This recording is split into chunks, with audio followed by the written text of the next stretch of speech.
Hello, my name's Jonathan Clark. Welcome to part 4, the final part of my little series about DJing for beginners. If you haven't watched the first 3 parts, you might want to go back and watch those first. I've got a link on the screen right here, which you should be able to see if you're not on mobile. If you are on mobile, you can't see annotations at the moment anyway, so check the text description under the video. There's a link back to those first couple of videos in the series. But for now, I'll assume you're still listening, that you've already seen those, and let's get started.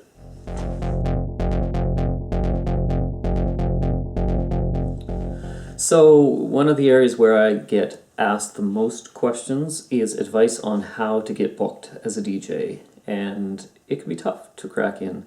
Once you first start playing, yeah, it's really tough to get gigs. Once you become established, it gets pretty easy because people go by word of mouth if you're any good. So, first bit of advice, and I've said this lots of times throughout this video, practice constantly.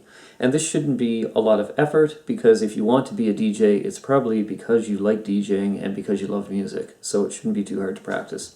So put in as much time as you can, years of practice. I know DJs who've DJed for 10, 15 years, and they still practice all the time, just because it's fun. Okay, so other ways to get booked. First trick, meet other DJs and learn from them. So go to a club, go early when it's not busy, and don't be...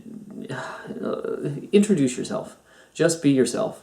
Don't be one of those people that's like, oh my god, you're this fantastic DJ, I've so wanted to watch you play. Just be casual. Say, listen, I want to introduce myself, my name's blah blah. I came down a little bit early because I'm learning to DJ myself, and I've always enjoyed when you've played, and if you don't mind, I wouldn't mind maybe just watching you for a little bit while you're playing, if that's okay, just to sort of see what style that you use when you're doing mixing and stuff like that, because I can probably learn a little bit from it. Okay, and talk to them. Don't just ask questions constantly, actually have a conversation with them too. So if you do this, they'll start to become a little bit more comfortable with you, and you'll actually be able to learn things from them. And you might be able to, once you get to know them, you might get to the point where you can say, would you mind if, could I hire you for an hour or so to teach me a little bit, to give me some official lessons? Or is it okay if I come in early some night and actually come in the booth with you? Stuff like that. And, some DJs will do that for free once they get to know you, just because it's, early in the night, it's kind of boring, there's not really anyone on the dance floor or anything. And if you've met someone and they're, easy to talk to and whatever, interesting, then you probably, if you're an established DJ, you probably don't mind giving them a little bit of advice and whatnot. But the other thing you can do, if you're a young DJ, is offer them something in return.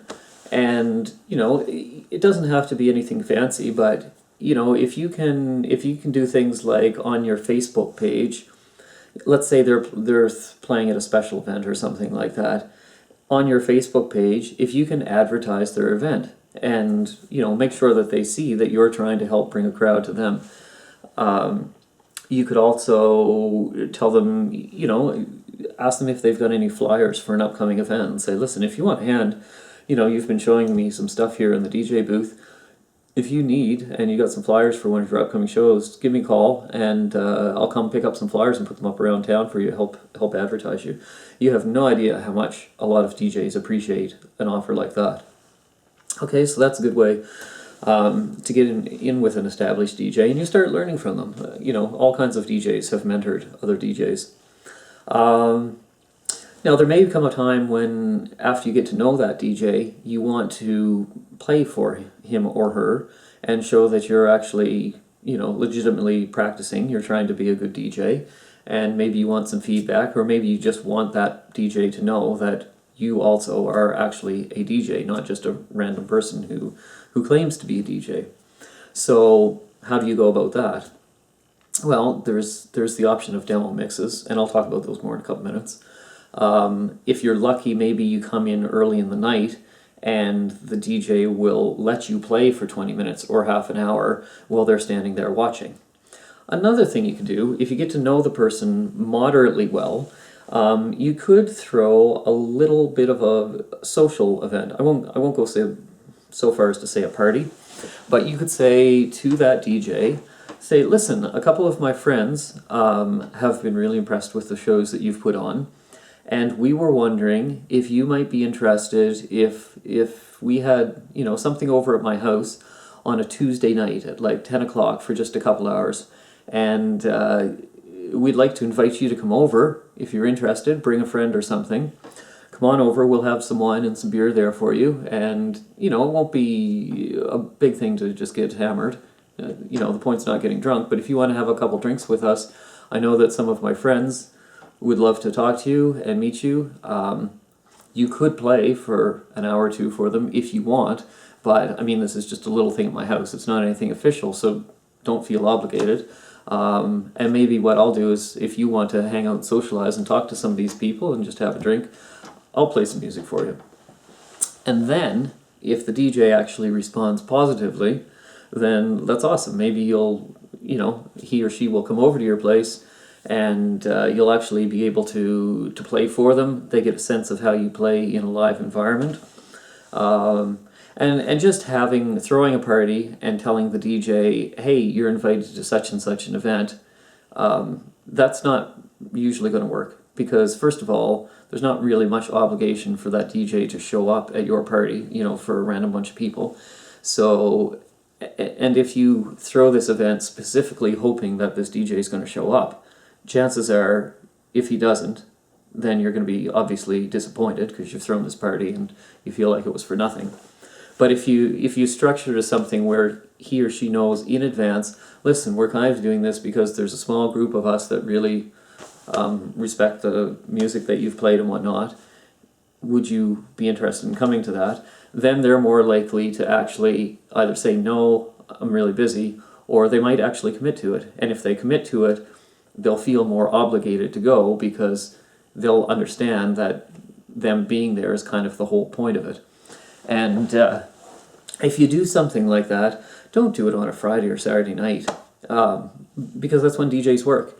But if you do something, that's one of the frustrating parts about being a DJ is once you've done it for a while, everybody else's weekend is your work week. And, in some ways it gets a little bit boring, even though DJing is pretty fun. And so for a DJ or any bar staff, for myself, for years, my weekend was Sunday, Monday, Tuesday night. So if you have something early in the week, when they're on their nights off, they might be interested and think, hey, I'm kind of bored. Yeah, I'll come over for a drink. So that's a good thing. You can also try to make friends with the bar managers and bar staff. And the best way to do this is to show up early, because early in the night there's not a whole lot going on. And that's when bar staff do a lot of prep work. And so if you show up, just as soon as the doors open, they may think, oh, it's kind of odd, why is this person here this early? But introduce yourself, buy a drink, and just say, hey, yeah, I had nothing to do right now, so I thought I'd come down and meet the crowd, hang out for a little bit. And you can say, you know what, I've always been interested in watching how bars set up early in the night. It's kind of neat. A lot of people show up when it gets busy, and that's all they see is the big crowd, and they don't really understand the background behind the bar. And so I enjoy coming down earlier and just, getting a better sense of how the bar operates, whatever. And then if, people are rearranging tables and chairs, you can volunteer to give them a hand, wipe some counters, stuff like that. And eventually you'll get to meet the bar staff, get to know them a little bit better. They'll be more comfortable talking to you. This might be a good way to get a job as a bar staff. Even if you're trying to be a DJ, it doesn't hurt to get involved in the bar scene if you can get a job. So I can think of one guy that he showed up at my club once at, pretty much 1:45, just as we were about to close, and he was drunk. And so the music stopped and we were telling everyone to get out. And he was talking to a couple of doormen, and he said, you know what, guys, I love this bar. Your floor is a disaster. I want to help you clean. Please let me clean. Give me a broom. You don't have to pay me. I just want to sweep your floor for you. They were laughing at him. Anyway, they gave him a broom. And so he ended up spending an hour and a half sweeping the floor. And then afterwards, he sat down while we were all sitting there talking. And, we talked to him for a little bit. So we got to know him that way. And it ended up that this guy, after another month, we ended up hiring him and just to work in the bar. And after he'd worked in the bar for a little bit, there was a chance one night that he played some music for us. And we're like, oh, fair amount about music. And so next time a DJ opening came up, we said, because he'd mentioned by this point, I would love to DJ at some point if you ever get stuck and need someone to fill in for a night. And so we already had him on staff, and we said, hey, yeah, give it a shot, do what you want. And so all of a sudden we had a brand new DJ. So that's another way to get in. Make friends with promoters. People that promote the events, that put them all together, they're the ones that pick the DJs, and so they are good people to have as friends. And don't just pester them constantly. If you're a brand new DJ that's not established, you don't have your reputation as a DJ to fall back on.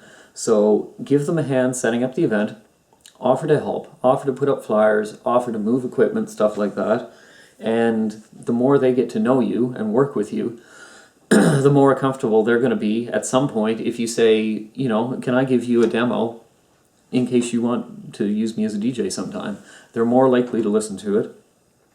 And also, the good thing is if you end up doing a lot of work for a certain promoter, you'll meet a lot of people. You'll meet the people that go to the event, and if 200 people get to know you as being associated with the event because they, say it's a bi-weekly series or twice a month series, if they see you around town putting flyers up and you're introducing yourself to people, and then they see you at the event working the ticket desk, running around, moving equipment, stuff like that, they get this mental image that you're part of the event. And so all of a sudden you've got a couple hundred people that associate you with parties, with this event crew, whatever. And then if you do get a chance to DJ, it's not like all these people are thinking, who's this name? Who's this opener DJ? Whatever. Instead, they're all thinking, oh yeah, that's what's his name? Yeah, we know him. Let's go check him out. Okay? And that's more valuable to a promoter too, if your name is more well known. So, help a promoter out. I've also seen people become promoters so they could become a DJ. They set up their own events and then they can put themselves in the lineup. Now, I'm not sure that this is entirely the best approach because, to be honest, the best promoters that I've met over my career have often not been DJs. And it's kind of tough because if you're a relatively inexperienced DJ and you book yourself for a slot at your own party, then if you're smart, you would book yourself at one of the, and not as one of the headliners, you'd pick either an opening or a closing slot. Problem is those two slots are when you're probably most needed as a promoter, especially for the opening slot. So, when the party's first getting started, that's when you're busiest. You're running around making sure everything is organized, making sure ticket sales are running properly, cash is being handled properly, identification, bracelets, whatever is being done. You're dealing with requests from people, equipment requests, all sorts of stuff. So you don't necessarily, as a promoter, have time to be a DJ. I can think of people that have become club managers and use that opportunity to book themselves as a DJ. And that's hit and miss. It depends on the club, because if you're in a club where you have to be working sort of as a night manager when the bar is operating, then you're too busy to be DJing. But if you're in a situation where most of your work is the daytime stuff, not when the club is running, whatever, then you may have some nights free when you're, somebody else is in charge of the operations of the club, where you could actually book yourself as a DJ. So that's an option. I've seen people that even in very rare circumstances, when they have a lot of money, they may buy a club, and that's certainly a good way to be able to book yourself as a DJ. So, what else? Business cards. Make sure you have business cards. you should be able to hand out business cards to everybody with your name, your website address, your email address. You want to be able to, first of all, make sure it's obvious, because I've seen a lot of bad business cards where DJs use really splashy colors and whatnot, and so it's kind of hard to tell the DJ's name. So you don't want that. Make it plain enough that your name stands out. You can read your email address and whatnot. Now, I'm not saying make it black and white and boring. You can use some color, but just make sure the layout is good. Get a professional to do it. Don't design it yourself if you're not a graphics designer. And I've seen a lot of people that thought they were graphics designers that really should not have considered themselves to be graphics designers.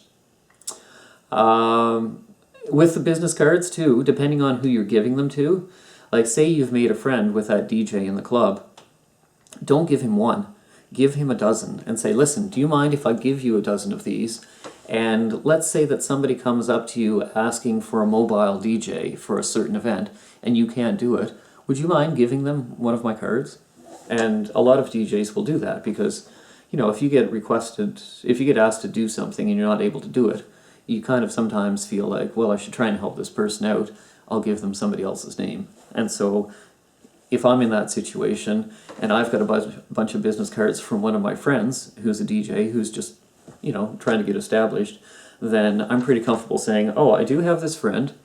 He's not as established as myself, but I've enjoyed some of the work that he's done. I really recommend you give him a call. So business cards, hand them out everywhere. Also, say you've made friends with the bar staff and the manager, and the regular DJ ends up calling in sick or something goes wrong, and if they're trying to figure out at the last minute, oh, who do I call as a DJ? If they've got your card in their pocket or on the bulletin board in the office of the bar, of the club, then there's a good chance maybe you'll get called for a last minute show. Now, as far as demo mixes go, demo mixes have been a big part of promoting, for a DJ to promote themselves for many years. And the only drawback now is that, first of all, there's so many DJs out there and so many demo mixes. And most people, they'll put together a demo mix on a CD or on a website and say, here's my demo, and people won't listen to it because they're just overwhelmed with the number of mixes that they're being asked to listen to or stuff like that. So you have to make it unique. If you're handing it out as a promo CD, don't do it as a normal CD with like a permanent marker writing on it. Make sure it stands out a little bit. If you've got access to a printer that can print color, get one of those CD label packages and make a nice color label for it so it looks a little bit more professional. Another problem with CD mixes is there's a lot of people that put mixes together that they call demos with a computer, with a sequencer. And I talked about this earlier in the video. You know, I've got that series that tells you how to make a studio-produced DJ mix for a radio show or something like that. But if you're a manager and someone gives you a demo and you play it and it's absolutely perfect, you know, the mixing is superb, then you're automatically going to think, wait a second, did this person actually mix this live, or did he or she use a computer to put it together?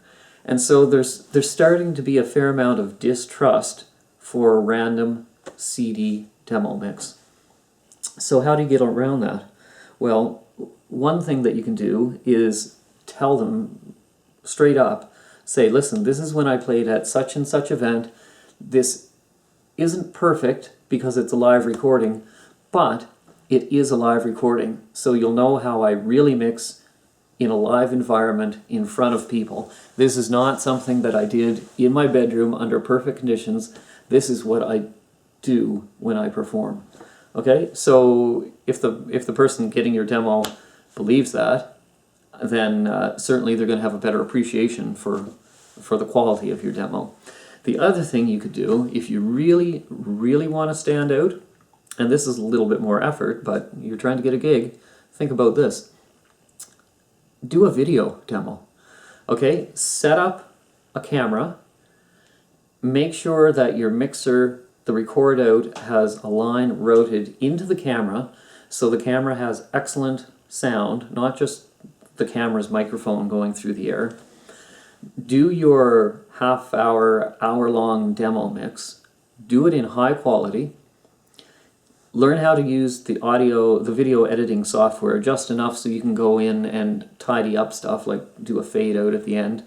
Put a graphic over top of the thing listing your email address, listing your Twitter handle, something like that, that plays, it's not big, it's not filling up the screen, but it's there in the corner throughout the whole mix.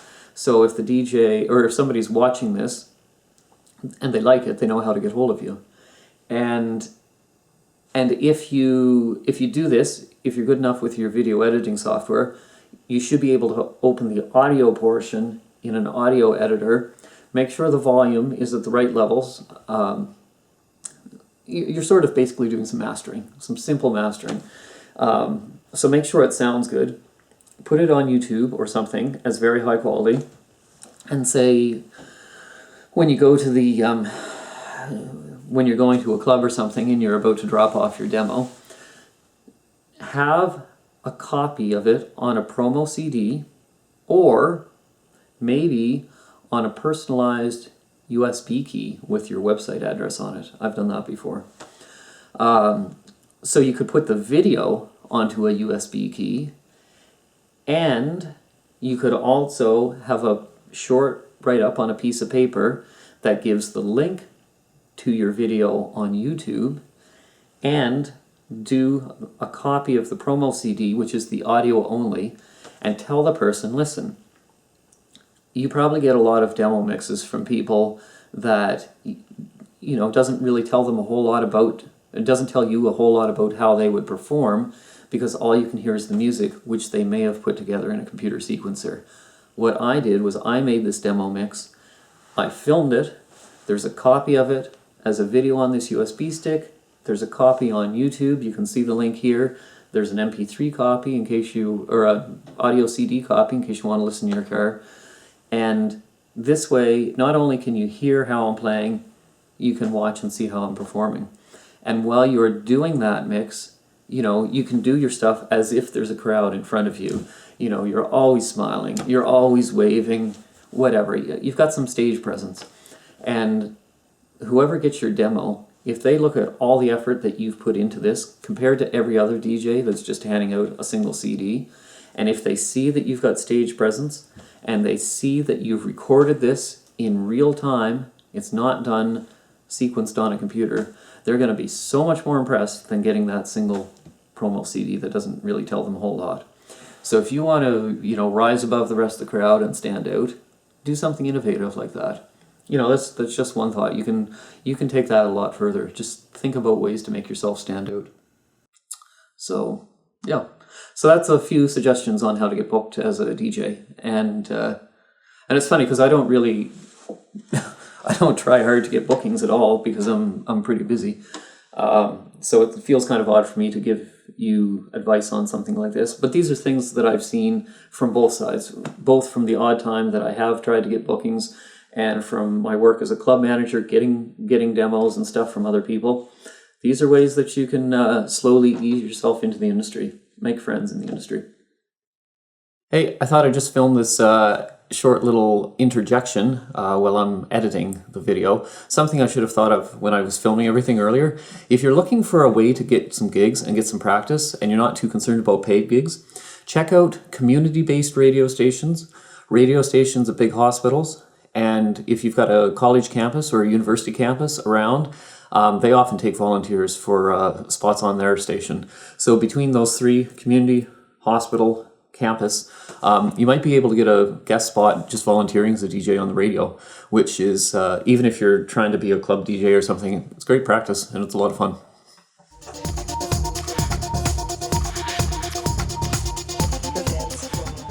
Alright, this is the section that I was really looking forward to doing, and this is where I want to talk about how becoming a producer, how dabbling in audio production can help you out as a DJ. Now, years ago, say the early 1990s, 20 years ago, a lot of the tracks that were produced were done in studios that probably cost $500,000 each. And the amazing thing is that technology has advanced so much in the last 20 years that if you're a bedroom producer and you have less than $5,000 worth of equipment, you have access to more processing power, more components, more capabilities. You can have a better bedroom studio for under $5,000 than people had in a professional $500,000 studio 20 years ago. Just amazing what technology has done. So that gives a lot of people that never would have had the opportunity before the chance to start producing their own tracks now. And you don't have to produce tracks professionally.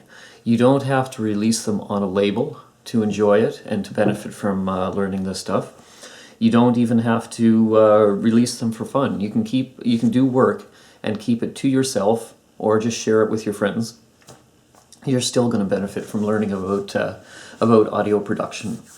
Now, the nice thing about production is the more that you learn about it, the more you'll find it can also be applied to DJing. And,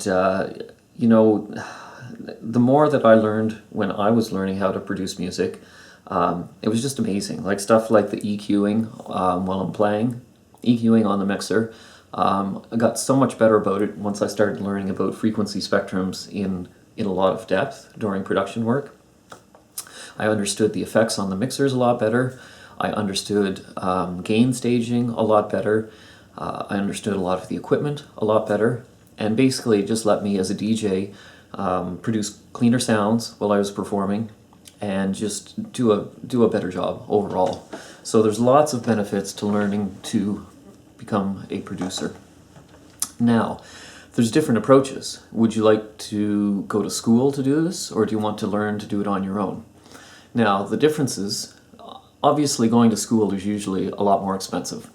And I've taken both roads. I started off trying to learn on my own, and then eventually, about 4 years ago, I thought, you know what, I'm going to go to a professional school and do this properly. So that's when I started going to Berkeley, Berkeley School of Music in Boston.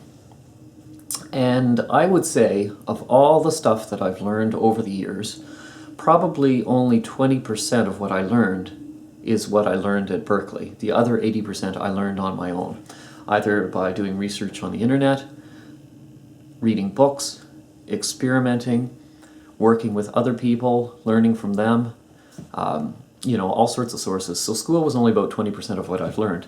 But the interesting thing is, probably 70 to 80% of the important stuff that I learned while I was in a structured program at school.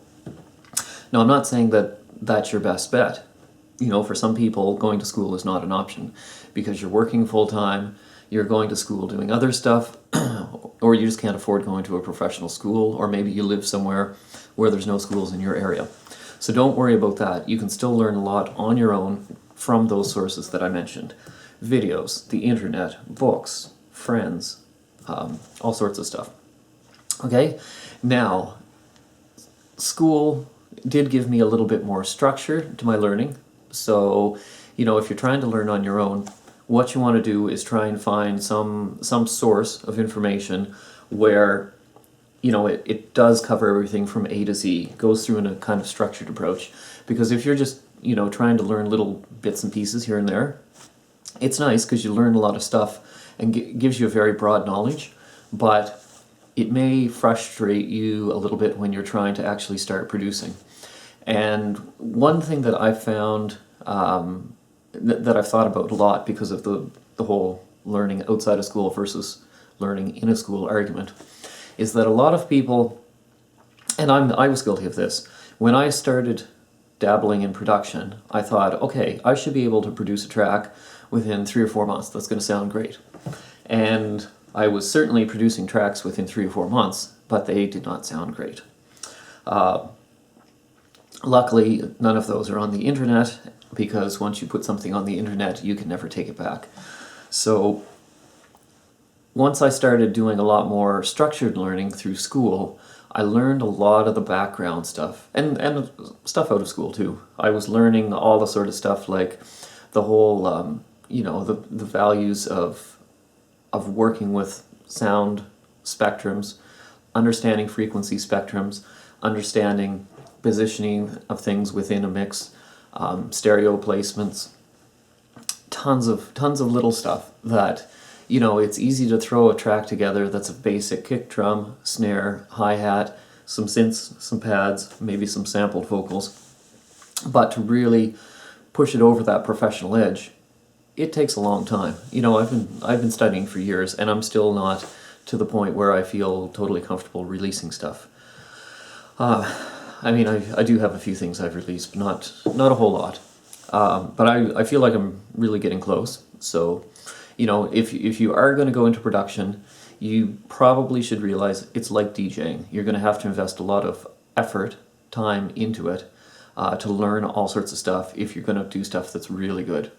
Now, don't let that dissuade you from trying, because you will learn enough stuff quickly that you're going to get benefits within weeks easily, and you're going to have a lot of fun.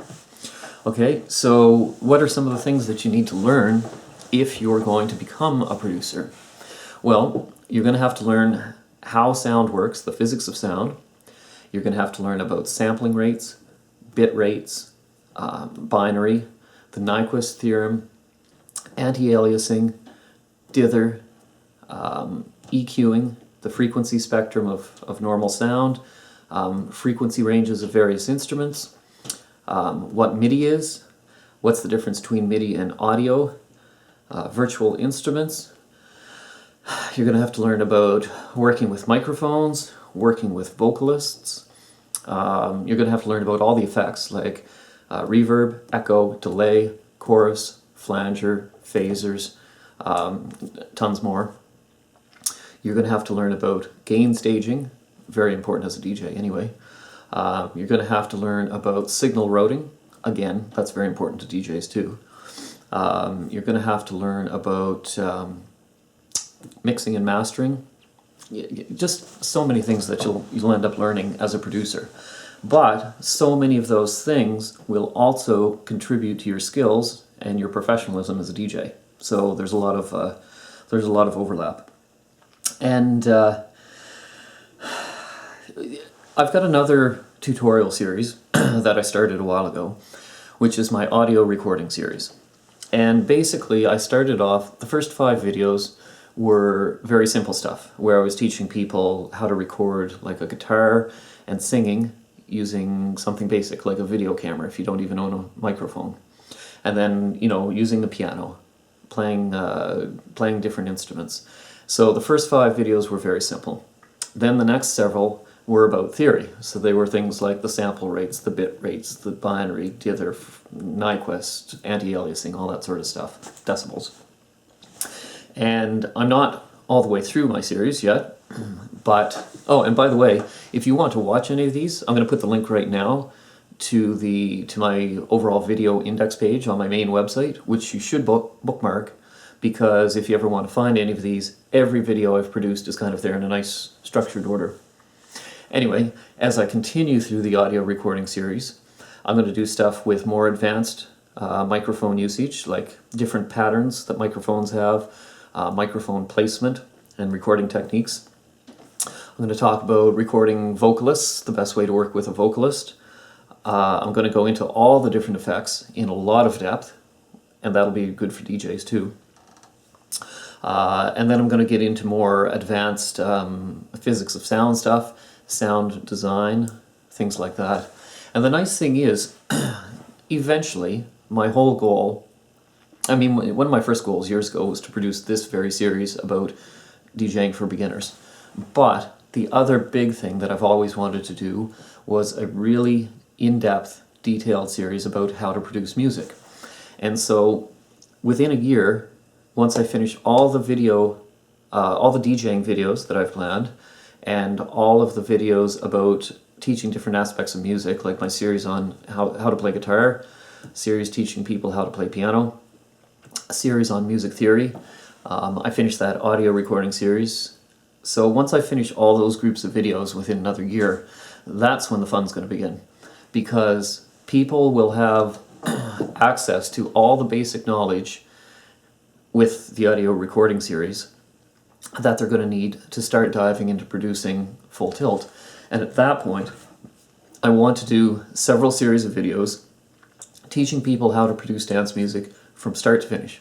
So how to start with a blank screen in any digital audio workstation or desktop audio workstation, DAW, audio editor, and to do things like program a kick drum, build a kick drum from scratch. Or you could use a one-shot sample, or you could use loops. And then add your bass lines, add your pads, add your synths. You know, use loops, use stems, breakout tracks if you need to, or create stuff entirely from scratch. Basically everything, start to finish, and do that with different genres too, like how to do a trance track from beginning to end, all the characteristics of trance music explained. How to do a tech house track from beginning to end, how to do a deep house track from beginning to end, how to do a drum and bass track from beginning to end. So that's all fun stuff that I play with all the time on my own, and I want to teach other people how to do this too. And someday maybe I'll even get into stuff that's a little bit outside my own comfort level, like dubstep or breaks. Yeah, I guess. Anyway, so that's some of the stuff that you need to learn eventually if you're going to learn about production, but it's fun. If you like DJing, you will love learning how to produce music. It's frustrating at times because you just can't make stuff sound good, you know, like a commercial release does. But it'll come eventually, just like learning to beat mix. So,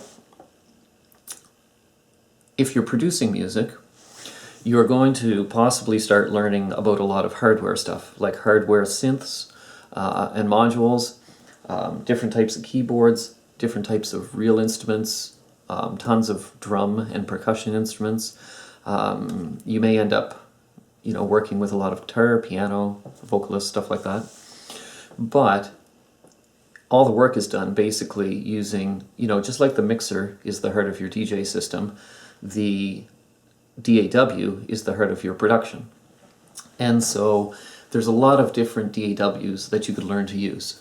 There's GarageBand, FL Studio, Logic, Cubase, Pro Tools, Ableton, Audition, Audacity, Sonar, Digital Performer. You know, there's tons of programs out there. And the nice thing is that if you learn stuff in one program, you can very easily translate it to another program. There's a slight learning curve quite often, but it's not that hard.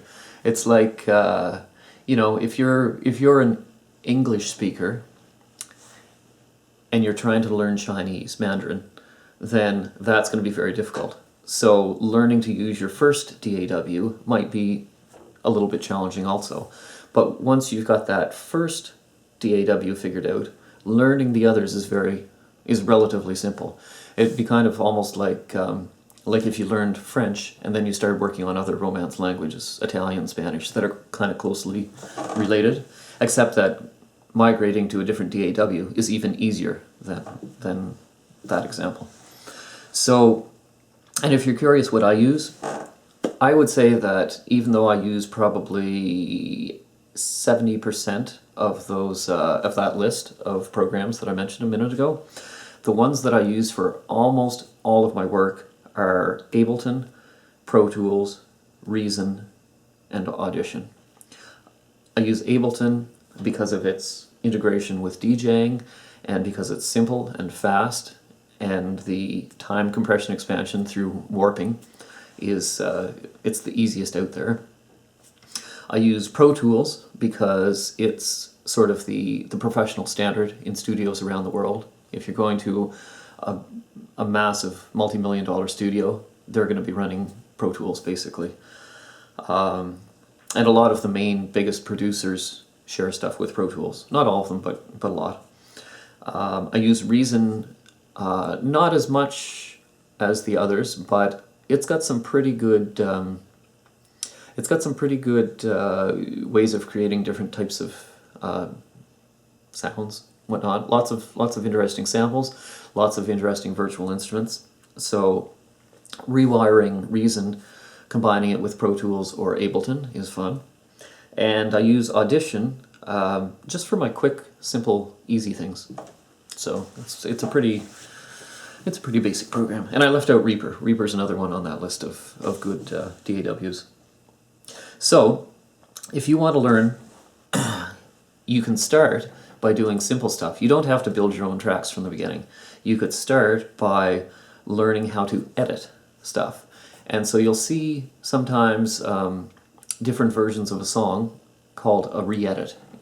And basically what happens there, that's very easy to do, because you're basically taking somebody else's remix or somebody else's original track, and you're kind of chopping it up, maybe rearranging it a little, maybe copying, cutting and pasting some sections to add an extra chorus, to make the outro longer, the intro longer, and maybe some very, very simple stuff like adding a few extra percussion instruments, adding some synths or something like that. So a re-edit, very simple, just basically chopping something up and putting it back together in pieces. A remix is sort of similar, but it goes into a little bit more depth. With a remix, you may be doing things, you may be taking a stereo master and somehow trying to work with that, which is fairly difficult, but you could be EQing out a lot of the instruments and just trying to keep the main vocals and stuff like that. Or you could be working with stems, which is kind of what happens when somebody takes the song in its original session file when every single instrument's kind of on its own track, and you export each of those instruments by themselves so somebody else can bring them into their editor and have each different instrument can be edited individually. So I could, if I wanted to, take out the kick drum track and put my own different kick drum track in. Okay, and then there's breakouts, which is more, it's kind of like stems, but it's more cut into smaller sections that are good for looping, stuff like that. It's a lot more complex than that. And then, of course, sometimes you'll get the full original session files. And so with remixing, the difference between remixing and editing is with remixing, you're going to probably take out a lot of elements of that original song and replace them with your own kick drums, with your own pads, with your own snares, percussions, whatever. Instead of just adding a few extra instruments on top, you're doing a lot of switching stuff out. And you could be changing tempos. You could be doing a lot of time compression and expansion work. Yeah, so remixing is sort of the second step as you learn to produce. So first step is editing, second step remixing, and then third step would be building your own tracks from scratch. And that's the most fulfilling. It's also the most logical thing to do because people, if you start producing your own tracks, then you can actually sell them and you can distribute them without any problems. It's not, anything that you re-edit, you're probably not legally going to be able to distribute. Anything that you remix, probably the same thing, unless you happen to find remix contests and there's tracks that are actually allowed to be remixed and shared. Some producers do that. But once you start building your own stuff, you can do whatever you want with it because it's your own material.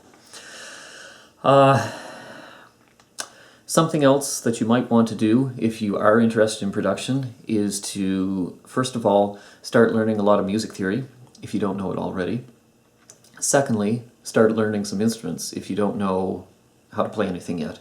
And I would say that keyboards, piano, is the smartest thing to learn because in a production environment nowadays, a lot of stuff, you can play most of the parts when you're producing a track on a keyboard. If I'm producing a track quite often, I'll set up the keyboard so some of the different keys will play things like the kick drum and the snare drum and the hi-hats. So if I want to start programming in the drum track of a track, I can be, pretending this is the kick drum, this is the snare, so it's boom, chick, boom, chick, boom, chick, boom, chick. And I can do that with the keyboard instead of with a full drum kit. Yeah, so the keyboard's quite handy for that. And, people program everything. Pads, synths, bass lines, all sorts of stuff. So if you're interested in learning more about music, highly recommend it. Like I say, pretty much everything that you learn relating to music, relating to the physics of sound, and relating to production work, a lot of that is going to benefit you as a DJ. And if you really enjoy music, you're going to have fun doing it. Okay, so think about it.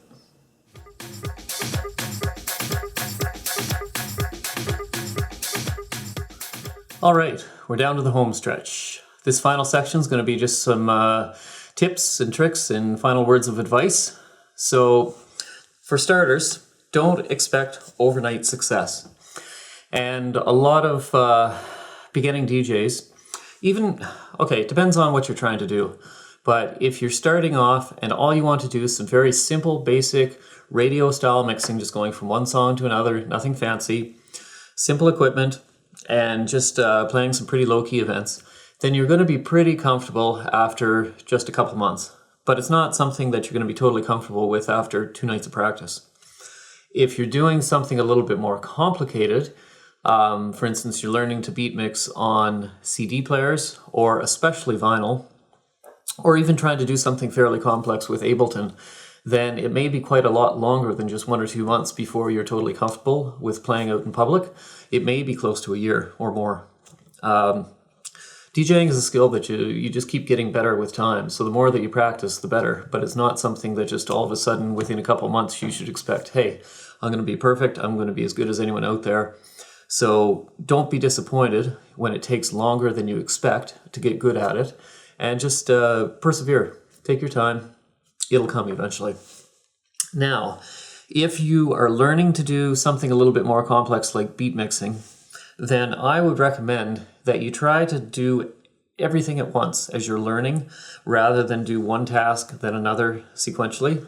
Like, don't just try to do beat mixing first and then think, I'll learn about the equipment later, I'll learn about the audio connections, I'll learn about, I'll do research into the genres that I want to know more about. Do it all at the same time as you're learning, because there'll be times when, you're having a bad night practicing your mixing and you hit a brick wall. And instead of just sticking with it and getting more and more frustrated, it's nice to be able to just say, hey, I'm turning the mixer off for the night. I'm going to go over and read the next chapter in my book and figure out exactly how these crossovers work. Something like that. It's nice to be diverse as you're learning. It's a little bit more variety. It makes it a little bit more fun. Now, second thing, entertain the crowd, not yourself. If you're a DJ that has eclectic music tastes, don't assume that things will go well if you try to force your tastes onto the crowd that's listening to you. Of course, it depends on the venue, but I have seen so many cases of young, inexperienced DJs that have this weird fetish about a certain type of music, and so they'll get all excited, they show up at their gig, they're starting to play this music, and nobody's coming up to dance. So the DJ is getting frustrated because you as a DJ, you're thinking, man, this music's awesome. Why aren't they dancing? And then you start getting frustrated and thinking, man, this crowd sucks. Same time, the crowd, they're all sitting there kind of milling around, and they're like, man, what is this DJ playing? This is terrible music. I wish he'd play something we like. And at the same time, the club manager or the club owner or the promoter is standing off in the corner thinking, oh, this crowd is not happy with this DJ.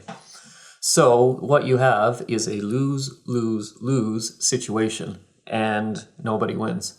And basically what happens is afterwards, the promoter or the manager is not going to book you again because you did not keep the customers happy. Okay?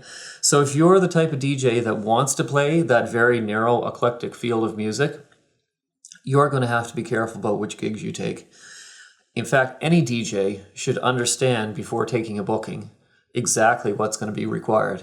And if it's not the sort of entertainment that you can provide, not the sort of music that you're familiar with, don't accept the booking. Simple as that. Because you may think, hey, this is my third booking ever, and yeah, I know they said they want mainstream music, but I'm going to play drum and bass all night. And what happens is it goes badly. you'd never get booked again because the manager and the promoter are unhappy. And you've got to remember too that these people run in tight crowds, the managers, the promoters, the bar staff. And what's going to happen is they're going to say, man, that DJ showed up, played a completely inappropriate style of music all night. Other promoters, other managers are going to hear about it, and you're going to lose bookings from a lot of different places. Okay? So know what you're getting into, cater to the crowd, even if it hurts your musical soul. Always think about safety. Okay, so when you go into a venue, if you're unfamiliar with it, find out what should you do in an emergency. If the fire alarm goes off, what do you do? If the lights go out, what do you do? If someone has an epileptic fit in front of you on the dance floor, what do you do? What if an actual fire breaks out? How do you react? So you've got to think about all those possible contingencies. If you don't know, ask the staff, ask the promoter, if this happens, what should I be aware of? If it's a venue that you're used to, say it's a club or something, or even if you haven't played there before, take a quick walk around when you first get there before your dance floor starts getting busy. And if you see anything out of the ordinary, think about it. Is it something you can fix? Is there a cord that's normally duct taped against the down in the crook of a stairwell, and for some reason the tapes come loose and this cord is just sitting on the stairs? Can you fix that? Can you take the cord away? Even better. You see a cord plugged in a wall that's all frayed. Maybe you can let the bar staff know, hey, we might have a problem here. Okay, so always think about safety, not just of others too, also of yourself, and be aware of that stuff. Now, you can never stop learning, so think about doing research on the internet. If you happen to hear stuff on the radio or TV that might be appropriate that you might learn from, check that out. Books are another good thing. Okay, I'm going to recommend just a couple books here. This one's called The Record Players, Bill Brewster and Frank Broughton. And these are the guys that wrote Last Night a DJ Saved My Life. This one doesn't teach you about mixing. This is more of a history of some of the DJs, some of the great DJs. But you may indirectly learn some stuff about mixing from this just by reading about some of these people that are featured in it. And I don't have a copy of Last Night a DJ Saved My Life, but that's another good one. If you want something about audio, let's say that you're starting to learn about the characteristics of sound and things about that might help you when you're doing mixing, the physics of sound, stuff like this. This is a great book. And that's by Bob Katz, Mastering Audio. If you decide that you're going to start trying to delve into producing your own music, we have Digital Music Making for Teens. This one is by Andrew Hagerman. And this one's great. It's a good general introduction to music production. A little bit of music theory, lots of stuff about DAWs, about MIDI, how that works, about the sequencers, about instruments.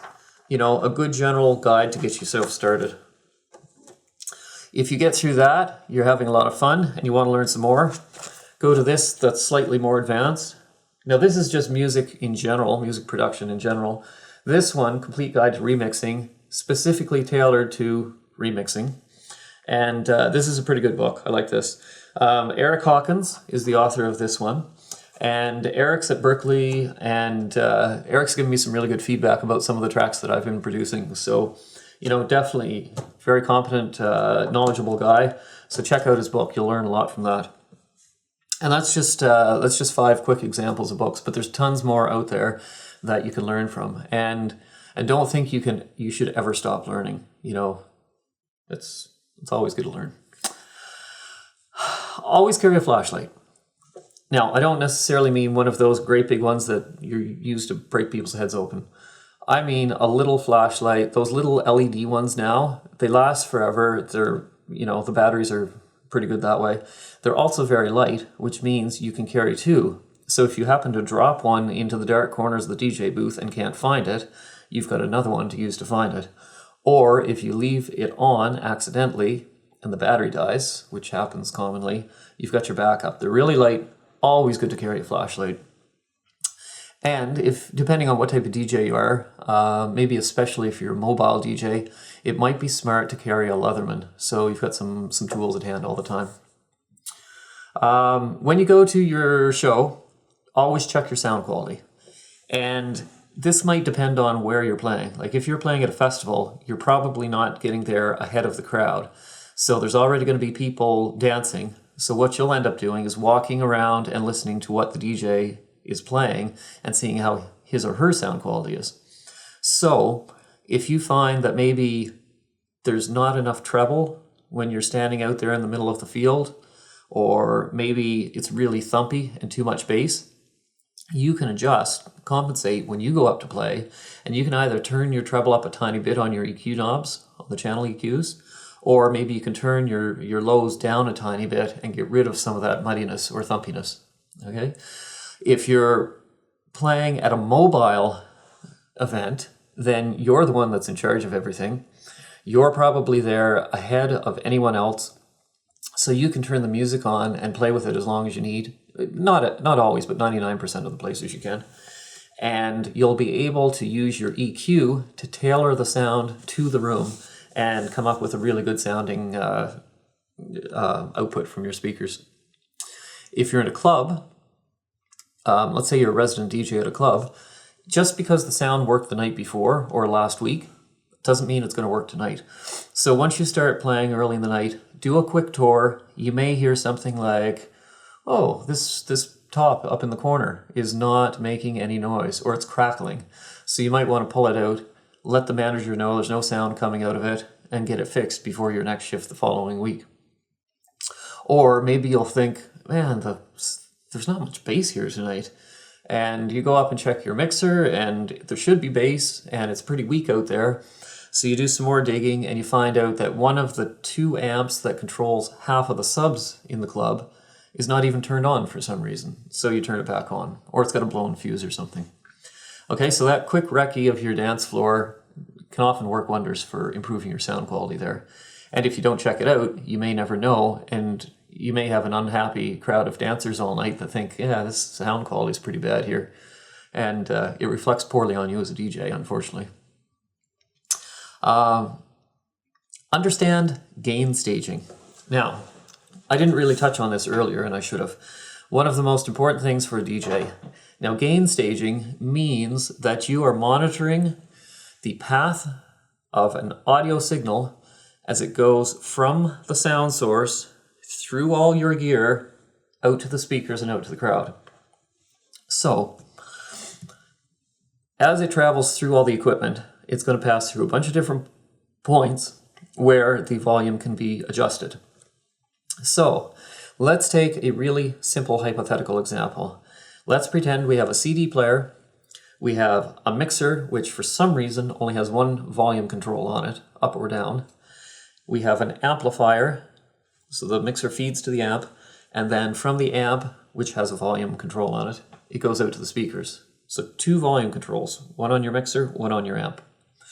So the sound comes from the CD player, goes through the amp, and through the mixer, and your goal is to raise the volume, raise the amplitude of the signal as much as possible without distorting it. And in the digital domain, that means without putting it up above the 0 decibel mark. So why do you want to do that? Well, if you leave the signal low, you've got to remember that there's always background hissing or noise. So if your music is very low, then it's a lot closer in volume to that noise floor, which means your music, the sound of your audio, will be colored with some of that background noise a lot more because they're so close together. Now, raising the signal level gets you away from the noise floor, but you have to be careful because as soon as you go over that 0 decibel mark, in the digital world, boom, automatic instant distortion. So the goal is to get it up quite high, but without risking hitting the distortion point, okay? So let's say you've got it at a good level. Let's say your signal's varying, because the volume varies as the music plays, but let's say it's between -10 and -3 most of the time. Okay, that's a pretty good level. The sound goes out of the mixer, the signal goes out of the mixer into the amp, and you've got a volume control there, and that's what you use to control how loud the speakers are. Okay?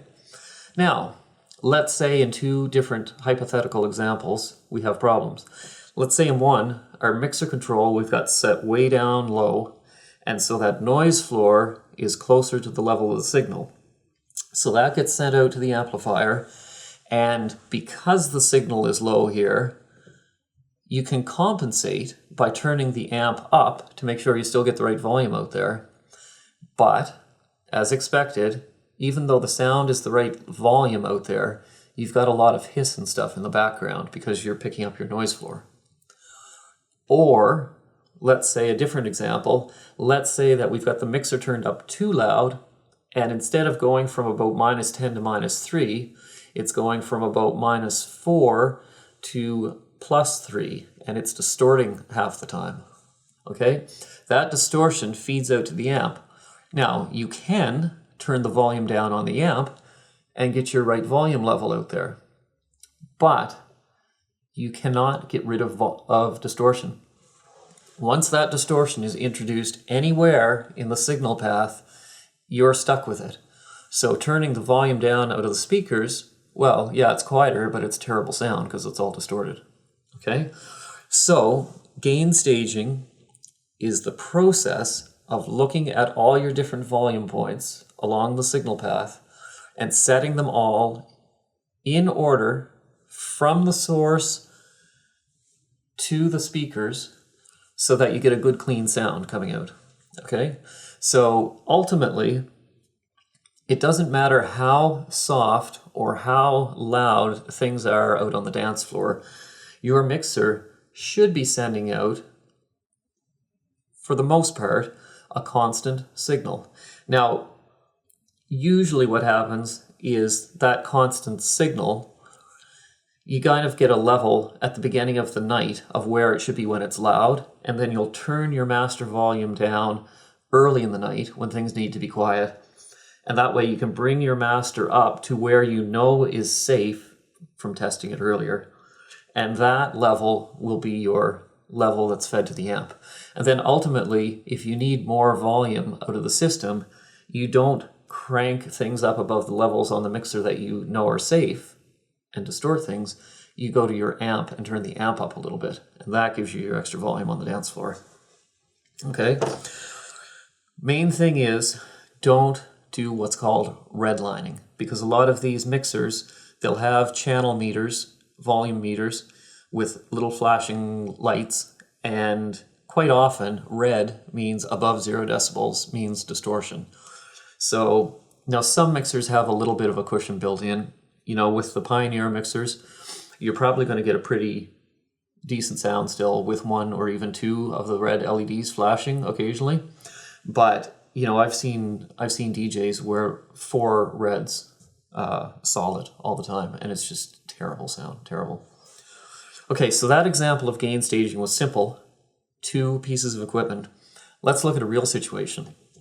Let's say you're coming out of the CD player into the Pioneer mixer, and really there's 4 different places the volume can be affected.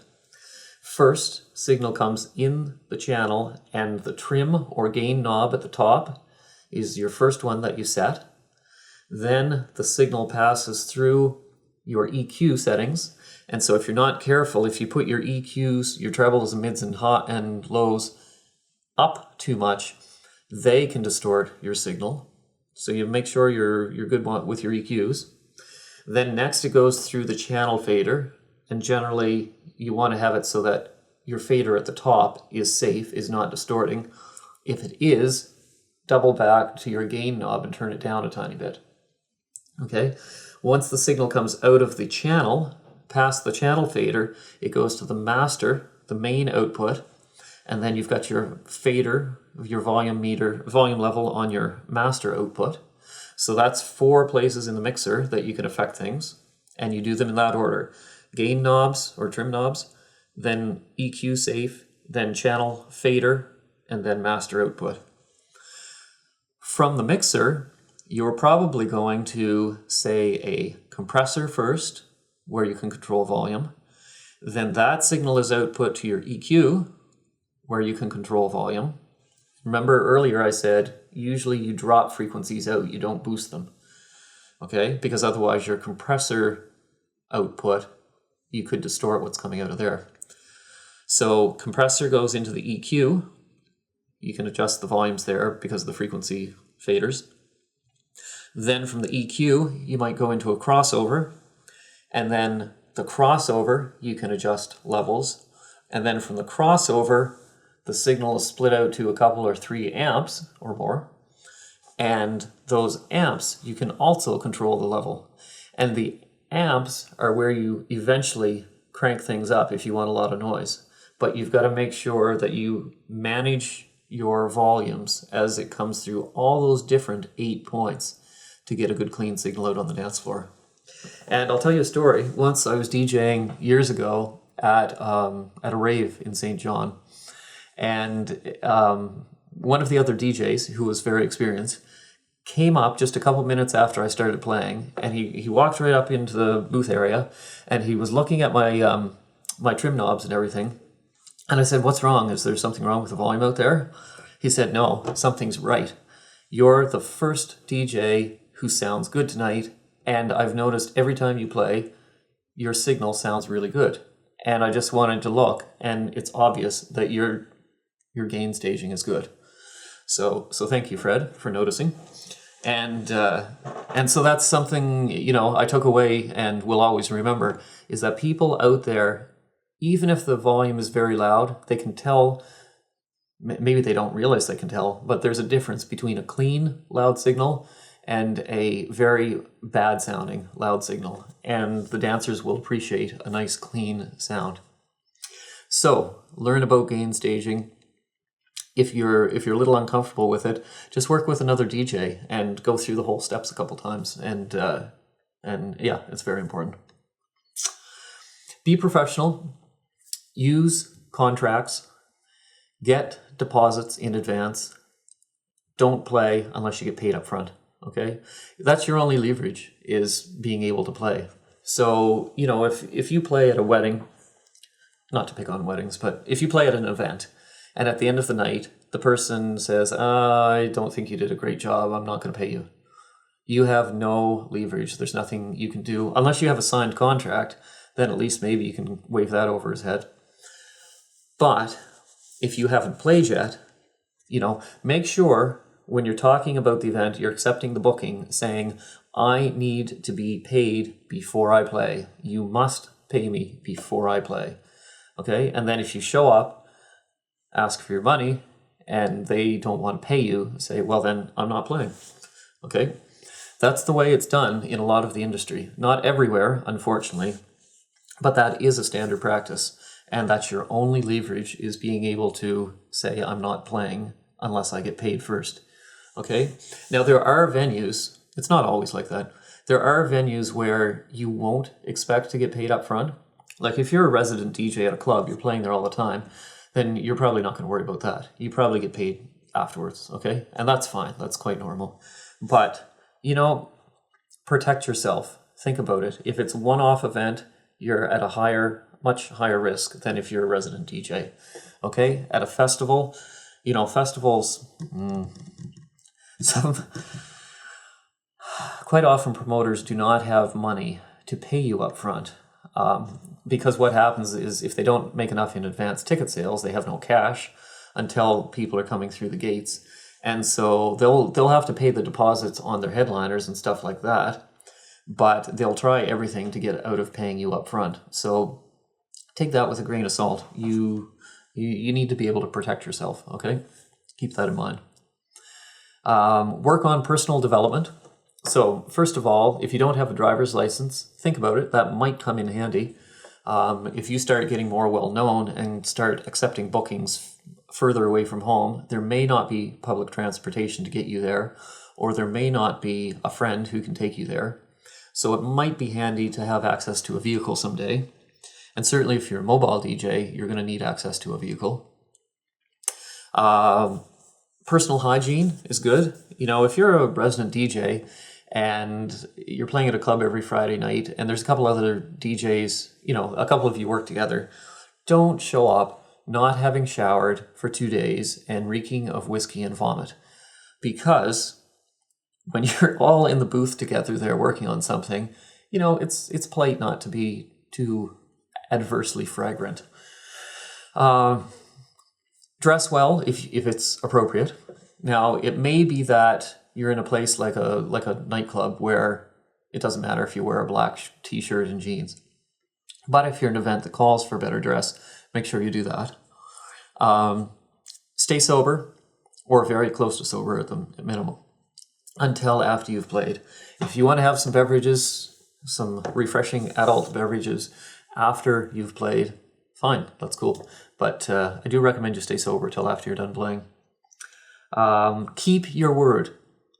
Promoters and bar managers have to deal with some really unreliable DJs. There's some really flaky DJs out there. And they're going to want to have working relationships with people they can count on. So if you keep your word at the little things, they're going to remember that, and they are far more likely to book you than the other guy who just never can be trusted. So if you say you're going to show up at 9:30, show up at 9:25 just to be safe. If you're booked to play at 10:30 start, don't show up at 10:28. Show up 45 minutes before, so you can get undressed, you can take a look around, make sure everything's going to work well. If you say you're going to show up at 2 o'clock on Thursday afternoon to grab a bunch of flyers and put them up, don't show up at 4:30 when the guy's been sitting there waiting, for 2.5 hours in case the club's not open. He's just there to meet you. Just be reliable. If you're going to do something, if you say you're going to do something, do it. Okay, that will get you more bookings, more repeat bookings than just about anything else, other than doing a good job DJing. If you don't like something about another DJ, like say there's a DJ playing, you're out on the dance floor and there's something really wrong with the sound, there's a lot of crackling in the low end or something, don't tell everyone around you, man, that DJ is terrible, I'm a way better DJ, it wouldn't be happening if I was up there. That's not the way to do it. The way to do it is to go up to the booth and say, hey, I was out on the dance floor talking to a couple of people and they're saying that there's a problem with the sound there in the low end. Some DJs have a bit of an ego and they may blow you off. And if that's the case, well, that's their problem because they're not going to fix their sound. But other DJs will appreciate the fact that you actually came up and told them. And instead of telling other people that they're a terrible DJ, you're helping them out. And what comes around goes around. They'll say kind things, positive things about you to their friends. And, if something's going wrong for you, maybe they'll come up and warn you instead of saying something to everyone else. So if you can't say anything good, just don't say anything at all. It's karma. That's a wise idea. Try and support other DJs. It doesn't matter if it's a young DJ who's just starting out or if you've got a headliner. Try to show up and make it look like you're enjoying them, make it look like you're supporting them, and don't get that mentality of, I'm showing up to the event, I'm playing, I'm going home, I don't care about anyone else. Be part of the scene, okay? Support each other because they'll support you. Support other events too. If there's a bunch of events in your area, if you've got time and ability, try to go to those other events because people will see you and they'll talk. A bunch of guys will see you over dancing in a corner and one of them will say, who's that guy? And someone will say, oh, that's DJ Bolivia. Oh yeah, I was going to mention, he's got a really good website, a couple of mixes I heard lately I like. We should check him out after we go home from the club tonight. Okay?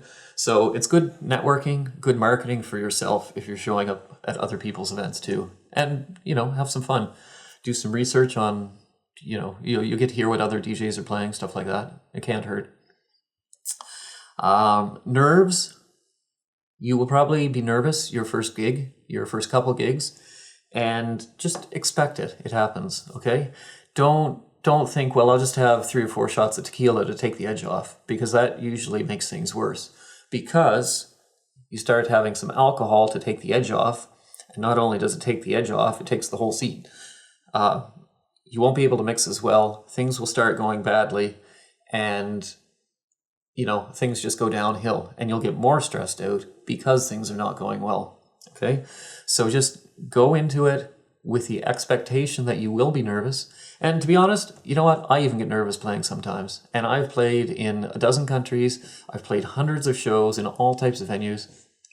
And, if it's a repeat, if it's a venue or event that I've played before, I never really find I'm ever nervous.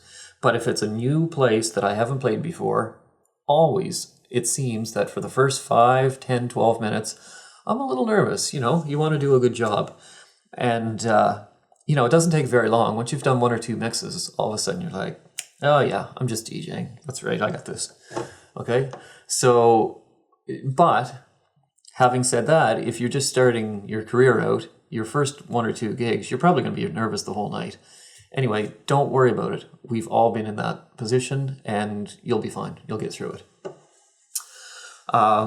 Remember who pays you, the promoters and the managers. So, for instance, if the manager says, listen, we've got a new rule. We are not playing the Macarena on this dance floor again, ever. Then, half an hour later, you're DJing away, everyone's having a good time, and 4 immensely beautiful people come up and say, please, can we hear the Macarena? Then you're just going to have to make a decision there. Yes, you want to keep the crowd happy. Yes, maybe you love the Macarena and you want to do the little dance in I don't know how the dance goes. You want to do the dance in the DJ booth. But remember, the manager who set the rules is the one who's paying you. So keep that in mind. And that also goes back to being dependable. They want someone they can count on for stuff. Know your music.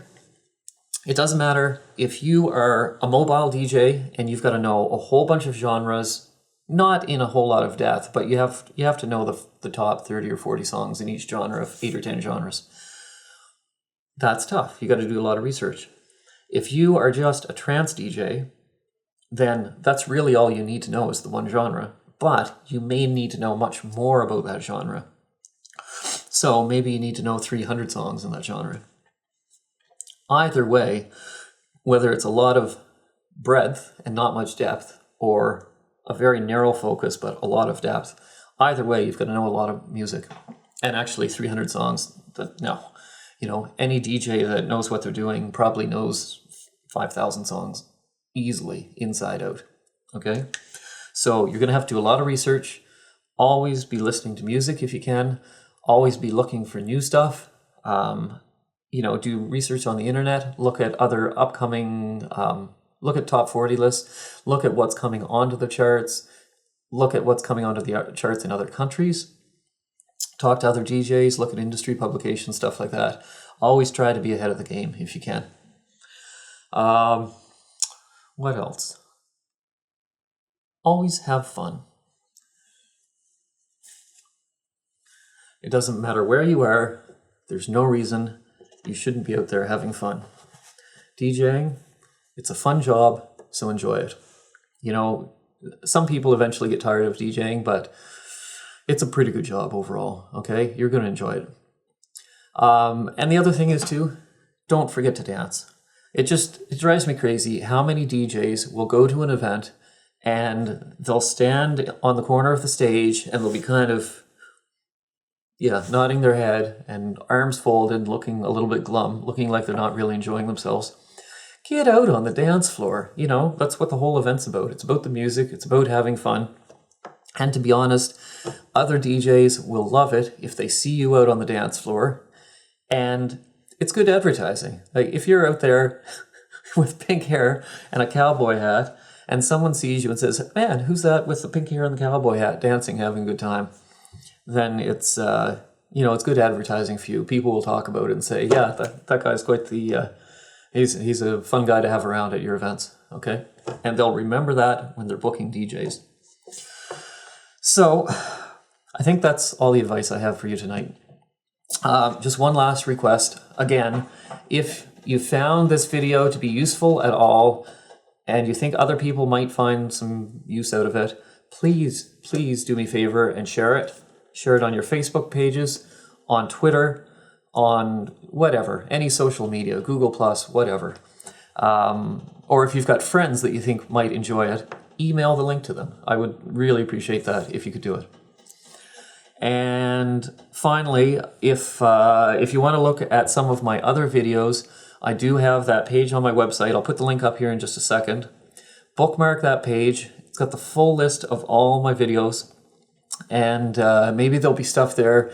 I've got tons of other DJ related stuff there, but you might also be interested in some of my tutorials on learning how to play other instruments, learning about music production, gear review, stuff like that.